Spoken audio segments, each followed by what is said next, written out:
Assalamualaikum everyone. How are you all? I hope every one of you is fine. I am here with another video lecture. My lecture number is 41 for class 9th जिसमें हम लोग unit number 3 biodiversity के बारे में बात कर रहे हैं। और इन वीडियोस में हम लोग देख रहे हैं अबाउट द डिफरेंट किंगडम्स जो कि 5 किंगडम क्लासिफिकेशन सिस्टम में इंट्रोड्यूस करवाई गई थी।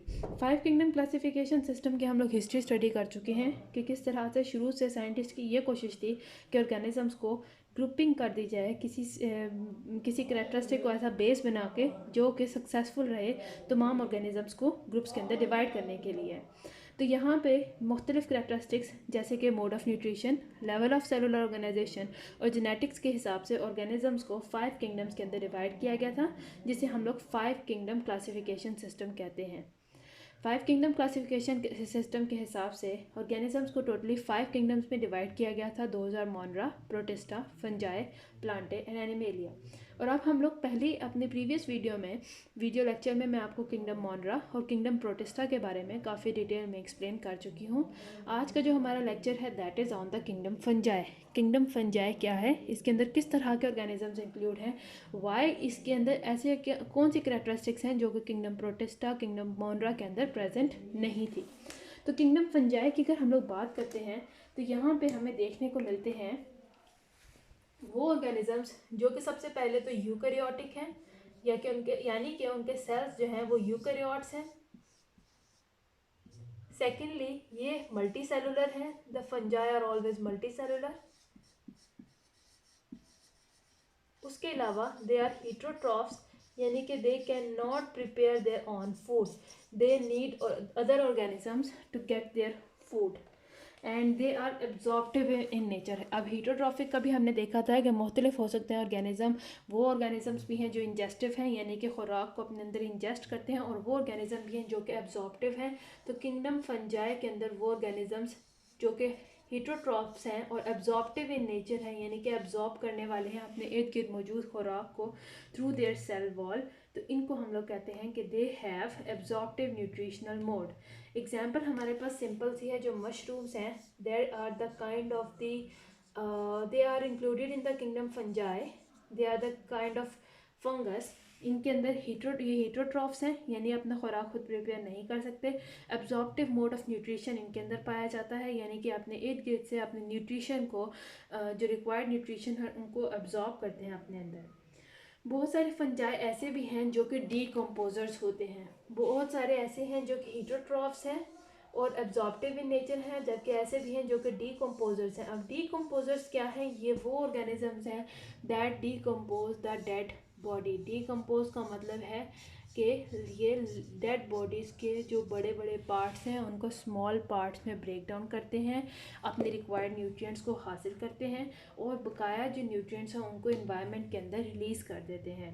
डीकम्पोजर्स एब्जॉर्प्टिव होते हैं नेचर में। किस तरह से एब्जॉर्प्टिव होते हैं कि ये अपने सेल, जो भी इनका सेल है उसकी बाहर जो है वो ऐसे एंजाइम्स सेंड करते हैं डेड बॉडीज़ के ऊपर कि वो एंजाइम्स जाके इन डेड बॉडीज़ को स्मॉल पार्ट्स में ब्रेक डाउन कर देती है। इन स्मॉल पार्ट्स में से ये सिर्फ अपने मतलब के न्यूट्रिएंट्स को अपनी बॉडी के अंदर एक्सेप्ट करेंगे और बकाया के जो न्यूट्रिएंट्स हैं वो इन्वायरमेंट में यानी कि सॉइल वगैरह के अंदर रिलीज़ हो जाते हैं। तो that is why they are the decomposers.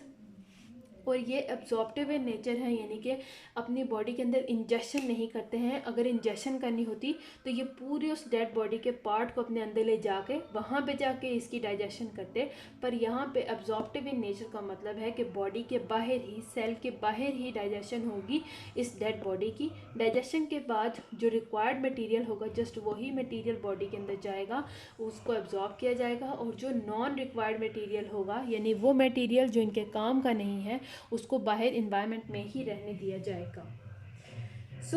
हम ये कह सकते हैं कि ये जो किंगडम फंजाई है they live on organic material. Organic मतलब ये जो डेड बॉडीज़ हैं ऑब्वियसली प्लांट्स की हैं, एनिमल्स की हैं, बकाया एनिमल ऑर्गेनिजम्स की हैं, तो वो ऑर्गेनिक हैं, ऑर्गेनिक इन नेचर है। तो ये जो डीकम्पोजर्स हैं या फिर ये जो फंगस हैं ये ऑर्गेनिक मटेरियल के ऊपर सर्वाइव करते हैं। ये इन डेड बॉडी के अंदर से ऑर्गेनिक मटेरियल को अपने अंदर एब्जॉर्ब कर लेते हैं। They secrete the digestive enzymes, ये वो डाइजेस्टिव एंजाइम सिक्रीट करते हैं यानी कि बाहर की तरफ निकालते हैं।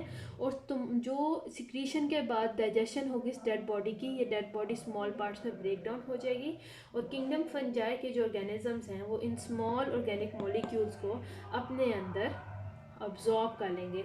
ये स्मॉल ऑर्गेनिक मॉलिक्यूल्स आए कहाँ से थे कि जब किसी भी फंगस ने डाइजेस्टिव एंजाइम सिक्रीट किए थे डेड बॉडी के ऊपर, तो वो डेड बॉडी ब्रेक डाउन हो गई थी स्मॉल पार्ट्स में। उन स्मॉल पार्ट्स में से अपने मतलब का ऑर्गेनिक मटेरियल फंगस ने अपने अंदर एब्जॉर्ब कर लिया था और बकाया जो ऑर्गेनिक मटेरियल था या बकाया जो नॉन रिक्वायर्ड मटेरियल था उसको एनवायरनमेंट के अंदर रिलीज़ कर दिया गया था। तो हम ये कह सकते हैं कि किंगडम फंजाई के अंदर हम अगर इसको समराइज़ करते हैं, यूकैरियोटिक ऑर्गेनिजम्स हैं दैट आर मल्टी सेलुलर, वो हीटरोट्रॉफिक हैं और इनके अंदर एब्जॉर्प्टिव मोड ऑफ न्यूट्रिशन देखने को मिलता है।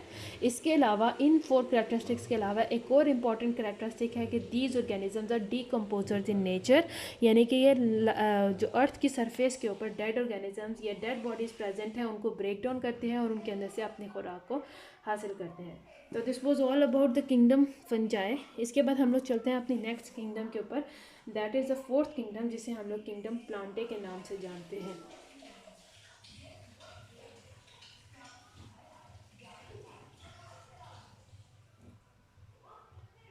Now let us talk about the 4th kingdom. ये वो किंगडम है कि इसमें शुरू से ही 2 किंगडम क्लासिफिकेशन सिस्टम में भी इस किंगडम को इन्वॉल्व था, ये किंगडम प्रेजेंट थी। ये वो किंगडम है जिनके अंदर प्लांटे प्रेजेंट है। प्लांटे आर यानी कि प्लांट्स जो कि ऑटोट्रॉफिक इन नेचर होते हैं। अगर किंगडम प्लांटे की बात करते हैं तो ऑब्वियसली इसके अंदर भी जितने भी ऑर्गेनिजम्स हैं they are eukaryote in nature. हमने यहाँ तक अभी तक ये नोट किया है कि जितने भी प्रोकैरियोट्स थे वो सिर्फ और सिर्फ किंगडम मोनरा के अंदर प्रेजेंट थे, उसके अलावा बाकी जितनी भी किंगडम्स हैं उनके अंदर यूकैरियोट्स प्रेजेंट हैं। इसका मतलब क्या हुआ कि ये जो 5 किंगडम क्लासिफिकेशन सिस्टम है ये डिफरेंस को वाज़ह करता है, डिफरेंस को क्लियर करता है, the difference between the eukaryotes and the difference between the prokaryotes. तो किंगडम प्लांटे के अंदर जितने भी ऑर्गेनिजम्स हैं those are eukaryotic in nature, they are multi cellular यानी कि एक से ज़्यादा सेल पर ये मुश्तमिल होते हैं। कुछ ऐसे भी ऑर्गेनिजम्स हैं किंगडम प्लांटे के अंदर जो क्वाइट सिंपल हैं और कुछ ऐसे भी ऑर्गेनिजम्स हैं जो बहुत कॉम्प्लेक्स हैं।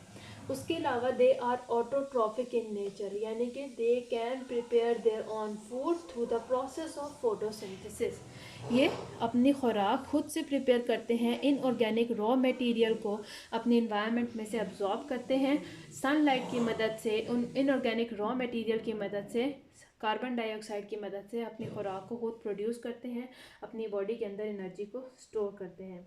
जो प्लांट्स हैं अगर हम लोग उनका न्यूट्रिशनल मोड देखते हैं तो they are autotrophic in nature, यानी कि ये अपनी न्यूट्रिशन किस तरह से हासिल करते हैं, ऑटोट्रॉफिक मोड के ज़रिए अपना खाना खुद से प्रिपेयर करते हैं by the process of photosynthesis, यानी कि photosynthesis light energy solar energy को यूज़ करते हुए अपनी खुराक खुद से प्रिपेयर करना फोटोसिंथेसिस कहलाता है, जिसे हम लोग ऑटोट्रॉफिक मोड ऑफ न्यूट्रिशन भी कहते हैं। ये जो ऑर्गेनिजम्स हैं इनके अंदर अगर हम लोग इनके सेक्स ऑर्गेन्स की बात करते हैं तो those are multi cellular in nature. इसका मतलब है these are complex multi cellular organisms. इसके अलावा यहाँ पे एम्ब्रियोज भी प्रेजेंट है। एम्ब्रियोज का क्या मतलब है कि इनके अंदर जब पॉलन ग्रेन्स और ओव्यूल एक दूसरे के साथ कंबाइन होता है तो और एम्ब्रियोज बनते हैं, क्योंकि इनके अंदर डिफरेंट गैमीट्स प्रेजेंट हैं, मेल और फीमेल गैमीट्स, उनके फ्यूजन के बाद एम्ब्रियोज बनते हैं और जो फर्दर आगे नए प्लांट को प्रोड्यूस करते हैं। सो हम लोग ये कह सकते हैं कि किंगडम प्लांटे के अंदर जो एम्ब्रियो है वो उनके लाइफ साइकिल के अंदर ऐड है। मुख्तलिफ किंगडम प्लांटे के अंदर भी हमें मुख्तलिफ मेंबर्स या मुख्तलिफ प्लांट्स देखने को मिलते हैं। उनकी कैरेक्टरिस्टिक्स एक दूसरे से क्वाइट डिफरेंट होती हैं, जैसे कि मॉसेस हैं,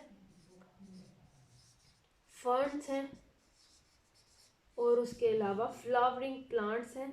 फ्लावरिंग प्लांट्स जो बहुत कॉमन आपको इतने के देखने को मिलते हैं, वो प्लांट्स जिनके ऊपर फ्लावर लगते हैं, those are called as flowering plants. तो ये जो किंगडम प्लांटे है फर्दर आगे 3 ग्रुप्स में डिवाइड है। जो मेजर ग्रुप्स हैं किंगडम प्लांटे के, those are mosses, ferns and flowering plants. इसके बाद ये हो गई हमारी फोर्थ किंगडम, जिसमें हम लोगों ने प्लांट्स के बारे में स्टडी किया है, जो कि यूकैरियोट्स है, मल्टी सेलुलर ऑर्गेनाइजेशन है। इसके अंदर ऑटोट्रॉफिक मोड ऑफ न्यूट्रिशन है, जिसके अंदर फोटोसिंथेसिस की मदद से ये अपने खुराक को, अपने खाने को खुद से प्रिपेयर करते हैं।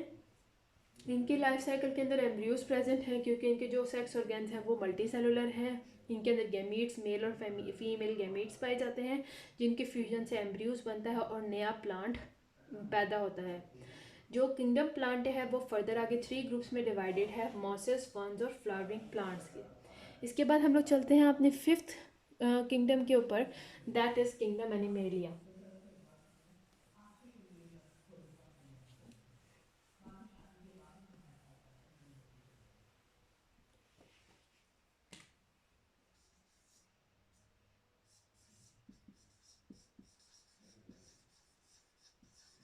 किंगडम एनिमेलिया मतलब कि किंगडम एनिमल्स। तो किंगडम एनिमल्स आपको अपने इर्द गिर्द देखने को मिलते हैं, बहुत कॉमन से एग्जांपल्स हैं। हम उनके बारे में अगर उनके करैक्टरिस्टिक्स या जनरल करैक्टरिस्टिक्स की बात करते हैं, तो किंगडम एनिमेलिया के अंदर यूकैरियोटिक ऑर्गेनिजम्स प्रेजेंट हैं। सबसे पहले यहाँ पे भी आप देख रहे हैं कि यूकैरियोट्स हैं, यानी कि सिर्फ प्रोकैरियोट्स जो हैं वो किंगडम मोनरा के अंदर प्रेजेंट हैं, उनके अंदर यूकैरियोट्स प्रेजेंट नहीं हैं। इसके अलावा किंगडम एनिमेलिया के अंदर भी जो ऑर्गेनिजम्स हैं दे आर मल्टी सेलुलर। उनकी जो सेलुलर ऑर्गेनाइजेशन की बात करते हैं तो एक से ज़्यादा सेल पर मुश्तमिल है, क्वाइट सिंपल भी होते हैं, बहुत कॉम्प्लेक्स भी होते हैं। उसके अलावा जो एनिमल्स हैं they are the consumers. Consumers का मतलब है कि दे आर द हीट्रोट्रॉफ्स। वो अपना खाना खुद से प्रिपेयर नहीं करते हैं, वो दूसरे जानवरों को, दूसरे प्लांट्स को, दूसरे ऑर्गेनिज्म को खा के उनसे अपनी खुराक को हासिल करते हैं। जो एनिमल्स हैं, अगर हम इनका मोड ऑफ न्यूट्रिशन देखते हैं, हमने देखा था कि फंजाई के अंदर भी हीट्रोट्रॉफिक ऑर्गेनिजम्स हैं, और एनिमल्स की बात करते हैं ये भी कंज्यूमर्स हैं, मतलब कि हीट्रोट्रॉफिक ऑर्गेनिजम्स हैं।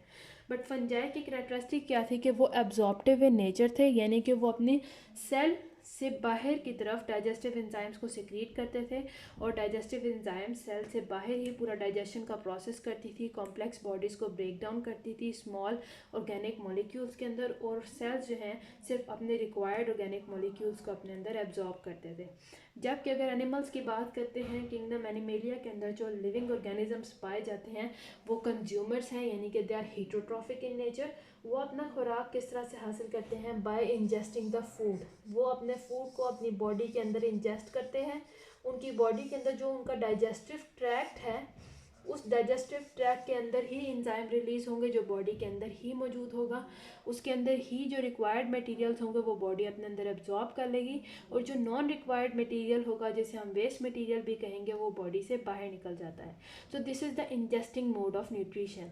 जो एब्जॉर्प्टिव था उसमें डाइजेस्टिव एंजाइम को बॉडी से बाहर सेक्रीट किया जाता था और सिर्फ यूजफुल मटेरियल को हासिल किया जाता था, बल्कि और जबकि इन इंजेस्टिंग फूड पूरे की पूरी खुराक बॉडी के अंदर एंटर होती है, उसके अंदर से रिक्वायर्ड मटेरियल को ब्रेक डाउन करके बॉडी अब्जॉर्ब कर लेती है, और बाकी का जो वेस्ट मटेरियल है वो बॉडी पास आउट कर देती है। इसके अलावा जो पूरा का पूरा डाइजेस्टिव सिस्टम होगा, जिसके अंदर डाइजेशन हो रही है विद इन द बॉडी, तो वो स्पेशलाइज्ड कैविटीज़, जिसे हम लोग डाइजेस्टिव सिस्टम भी कहते हैं, तो यहाँ पे स्पेशलाइज्ड कैविटीज़ प्रेजेंट हैं। अब ये स्पेशलाइज्ड कैविटीज़ कितनी ज़्यादा कॉम्प्लेक्स हैं, कितनी ज़्यादा सिंपल हैं, ये डिपेंड करता है कि हम लोग किस लेवल पे किंगडम एनिमेलिया के ऑर्गेनिजम्स को स्टडी कर रहे हैं। बहुत सारे ऑर्गेनिजम्स ऐसे भी हैं जो किंगडम एनिमेलिया के अंदर प्रेजेंट हैं, दे आर वेरी सिंपल। उनके अंदर जो पूरे ऑर्गेन या ऑर्गेन सिस्टम है वो इतने ज़्यादा कॉम्प्लेक्स नहीं है, बहुत सिंपल है। फॉर एग्जांपल हाइड्रा, तो वहाँ पर सैक लाइक स्ट्रक्चर है, जिसमें फूड को सैक के अंदर डाला जाता है, वहाँ पर उसकी एब्जॉर्प्शन होती है और सेम ओपनिंग से उस फूड को बाहर निकाल दिया जाता है। जबकि दूसरी तरफ अगर आप complex organism, for example human beings को देखते हैं, हमारा जो डाइजेस्टिव ट्रैक है वो पाइप लाइक है या ट्यूब लाइक स्ट्रक्चर है, कि there is a separate opening, के वन ओपनिंग से खुराक को हासिल किया जाता है, बॉडी के अंदर एंटर होती है और यूजफुल मटेरियल को एब्जॉर्ब करती है बॉडी, और बाकी जो वेस्ट मटेरियल है उसको डाइजेस्टिव ट्रैक के अदर एंड, यानी कि सेकेंड ओपनिंग से बॉडी से बाहर निकाल दिया जाता है। इसके अलावा किंगडम एनिमेलिया जो है, इनके अंदर एक और इम्पॉर्टेंट बात क्या है, इनकी करैक्टरिस्टिक क्या है कि they lack the cell wall. तमाम के तमाम जो ऑर्गेनिजम्स हैं जो किंगडम एनिमेलिया से बिलोंग करते हैं उनके अंदर सेल वॉल एब्सेंट है, they don't have cell wall. उनका जो आउटर मोस्ट सेल का मेम्ब्रेन है दैट इज़ सेल मेम्ब्रेन। जबकि जो बकाया किंगडम्स है जैसे किंगडम फंजाई है, किंगडम प्लांटे हैं, इनके अंदर सेल वॉल प्रेजेंट होती है जो कि आउटर मोस्ट प्रोटेक्टिव लेयर है सेल के लिए, और किंगडम एनिमेलिया के अंदर ये सेल वॉल एब्सेंट होती है। इसके अलावा जो किंगडम एनिमेलिया है इसके अंदर एक और करेक्टरिस्टिक क्या है जो हमें किंगडम प्लांट्स के अंदर नहीं देखने को मिलती है कि दे शो मूवमेंट्स, यानी कि they are motile, they can move from one place to another, they can change their position. तो हमें किंगडम एनिमेलिया के बारे में क्या पता चला है कि ये वो ऑर्गेनिजम्स हैं जो कि यूकेरियोटिक इन नेचर हैं, मल्टी सेलुलर हैं, कंज्यूमर्स यानी हीटरोट्रॉफ्स हैं जिनका मोड ऑफ न्यूट्रिशन क्या है, ingesting the food, ingesting food in specialised cavities. इसके अलावा कुछ कैरेक्टरिस्टिक्स जो कि किंगडम एनिमेलिया से के लिए ख़ास हैं वो ये हैं कि all the members of the kingdom Animalia they lack the cell wall and they show the movement.